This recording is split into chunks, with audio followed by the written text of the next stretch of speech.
All righty. Welcome. Thanks for coming to our session. I am Jennifer Doyle. Hello, I am Toni Milton Williams. Thank you for joining us today. Yes, and so our presentation is Being in Community with Communities, and this is a critical autoethnographic exploration of equity in educational field experiences. And try to say that 5 times fast. Ah, All righty, I'll let you introduce yourself.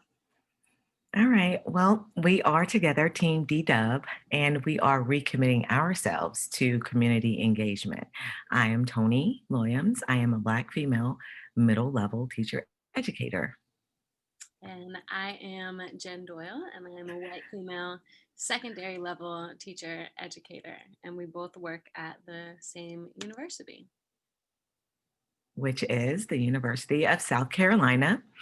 Um, we work with education students from around the world and the US.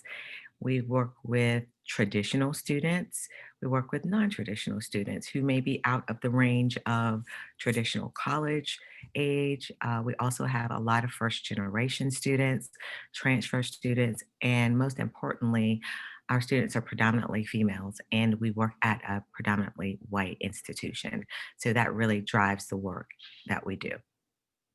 Indeed, indeed. Most of them Yes. like me. Not immigrant. Yes.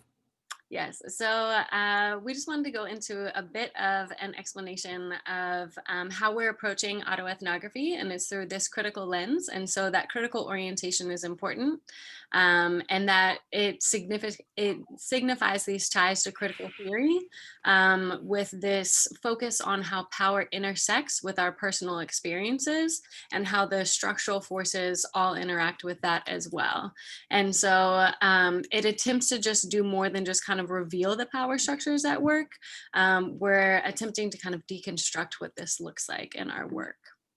And so we also are approaching this work from a transformative learning theoretical framework as well. And so from Hughes and Pennington's amazing autoethnography book, put in a little plug there. We are imagining this work as critical social research. And so this allows us to connect our personal experiences to larger socio-cultural contexts as well. And so we were able to, through this transformative learning framework, we're able to alter our frames of reference, and we had these really transformative conversations to where we had to critically ask ourselves some very difficult questions and humbly come to those answers, and then we were able to engage in this critical dialogue and then take action in our work as teacher educators. And so it also considers the significance of our cultural identities as well. And so this work is powerful in kind of detailing this internal strife, this doubt, right? All of these complexities, the multitude of layers, our vulnerability, and so all hallmarks of transformative learning, teaching, and research. So if you can just take a moment and look at the quote by Treadway, it really gives us a foundation again for what we do, how we do, and really what community means. And we see that it is a relationship between the community and the school. So if you would take a few seconds just to peruse that.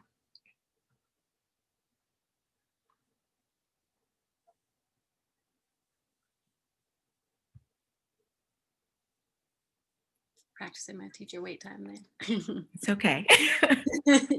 Virtual teacher wait time. It's even longer. And Mhm. so, yeah, just approaching this work from this community standpoint, from understanding that our schools don't operate in a vacuum, that they take place in the community, that we are part of the community as a university, as teacher educators, as citizens of Columbia, South Carolina. And Mhm. so thinking about what that looks like and what it might look like for our students to engage in the communities in which they work in as well. And one more thing to add is for us to remember that our students come from communities and not schools. So the importance of being in community is to remember that our students don't come from the schools. The schools are there in the community. Absolutely. Yes. Yeah, so when we talked about earlier, the questions that we looked at here, when we had to humbly ask ourselves some questions, we really were interested because we both thought of ourselves as social justice educators. We wanted to prepare future teachers and teacher candidates to Mhm. be in community with their communities, to transform their schools and their students and empower them and all of those things. And so we really had to take a look at our work and our own work and say, okay, are we doing this in practice or is this just in theory and how we're approaching this? And so we asked ourselves to interrogate and renew our commitments. We asked ourselves these 4 questions. So how are we committed to challenging systemic inequities in education? How are we promoting educational equity and justice in our work? And then how can we renew our commitments to our communities and schools? And then how are we preparing teachers to be in community with their communities? That led us to our framework, critical community commitment and care framework, because we again discovered that we did not live up to the commitments that we thought we were engaged in. So we took the time over the summer, over the spring semester, and this past semester to really dig into what it is we're actually doing. What practices are we having our students engage in as a means of, yes, we are doing social justice work. Yes, we're talking about equity. Yes, we are letting the students get an idea of this is the community in which the school sits in. So we wanted to envision a model of supervision and mentorship that was really rooted in community care and collective responsibility. Yes, and we came to this framework through our autoethnographic work as well. And so we created this fun graphic, which we're very proud of. So the, Colorful and fun. yes, and so this is the, I was going to say triple, this is the quadruple C framework. It's Um, updated. Yes, update. So at the center of the work is this critical community commitment and care. So centering our communities in our work and making sure that our teacher candidates, our pre-service teachers are also centering the communities in which they are working in as well.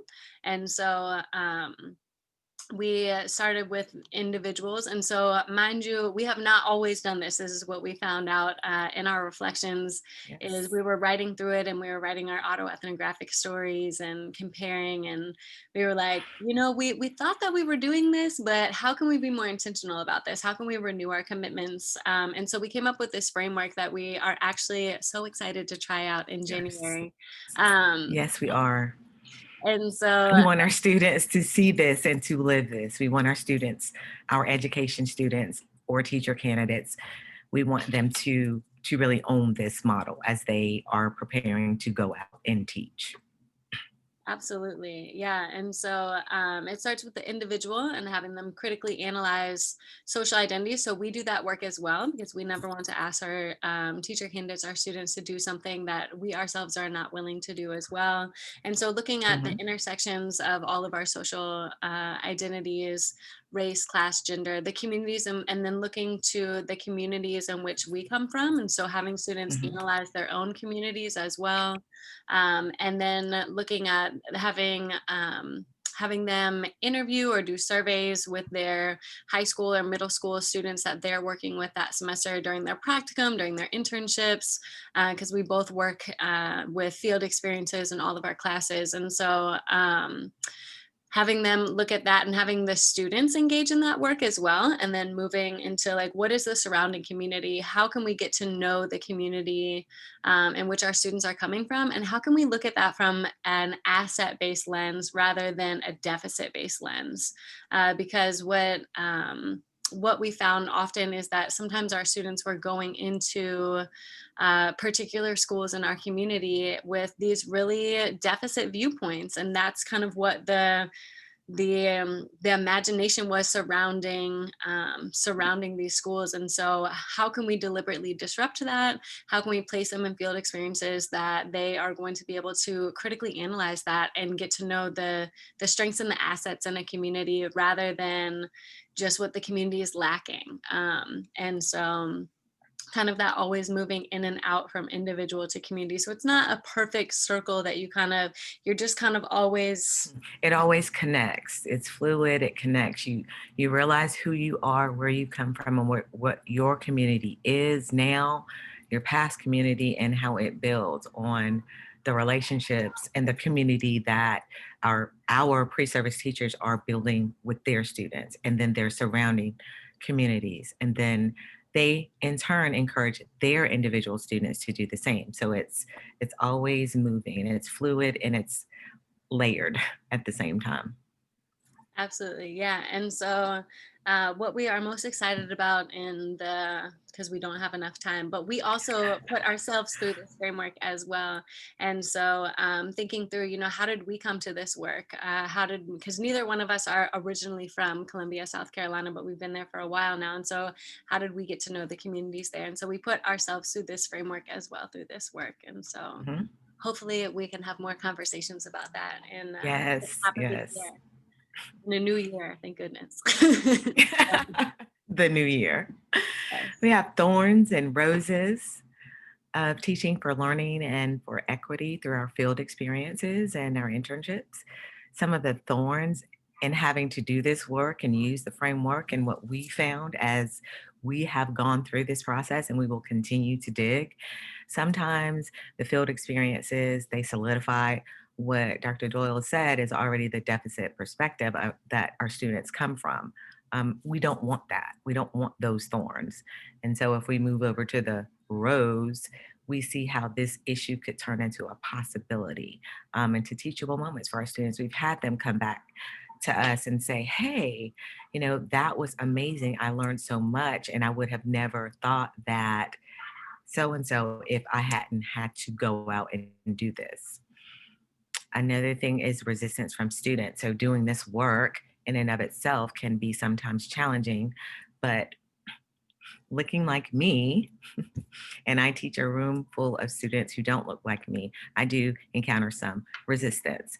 But however, again, the rose from that is that teacher candidates can see the value of the work that we do, and they're able to connect with students. So the resistance, it's there for some students, but even the resistant ones do come out of it looking like a rose bud. The last thing is making ourselves vulnerable as educators.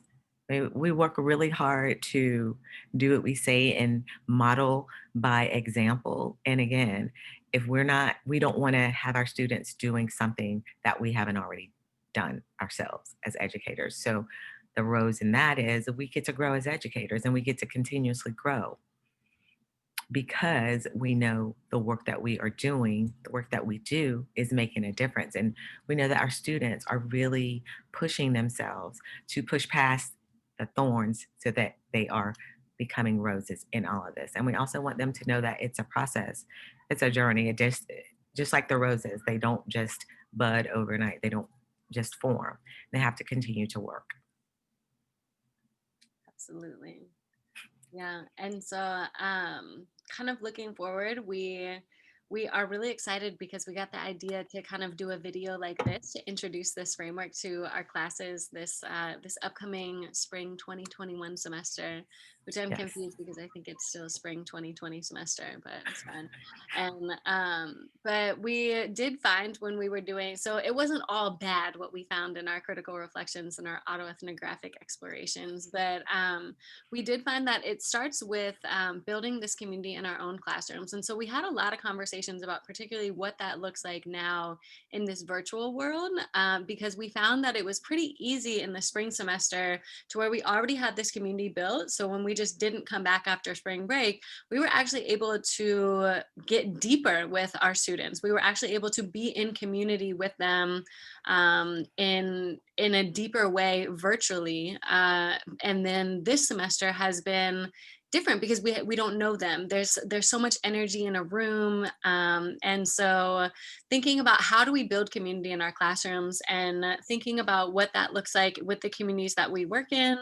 How can we build these trusting relationships, these reciprocal relationships with teacher candidates? How are we teaching Mhm. them how to be in community with one another and saying, hey, this is going to be your colleague in the future, and they will remember that you did not participate in the group work and how to work with you. And so having teacher candidates build that community with one another, modeling really what that looks like to be in community in a classroom. I think that we talk a lot about this in, in high school classrooms or middle school classrooms, the importance of building community with, your high schoolers or your middle schoolers. We don't so often talk about that with teacher candidates, and particularly adult learners, right? Mhm. And so what that looks like to be in that kind of critical community that holds one another accountable, but also holds one another in that critical love as well. And so modeling what that looks like with centering care, and what that means to kind of be a family in our context there. And then teaching our students, how do they build that with their students that they're working with their middle schoolers, with their high schoolers.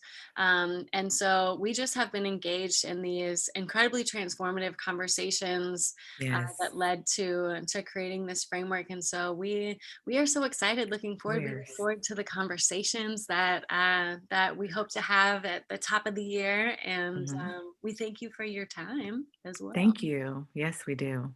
And we'll let you pause on the references if you want to go through them. Um, but yes, thank you Thank all you for so much. joining us.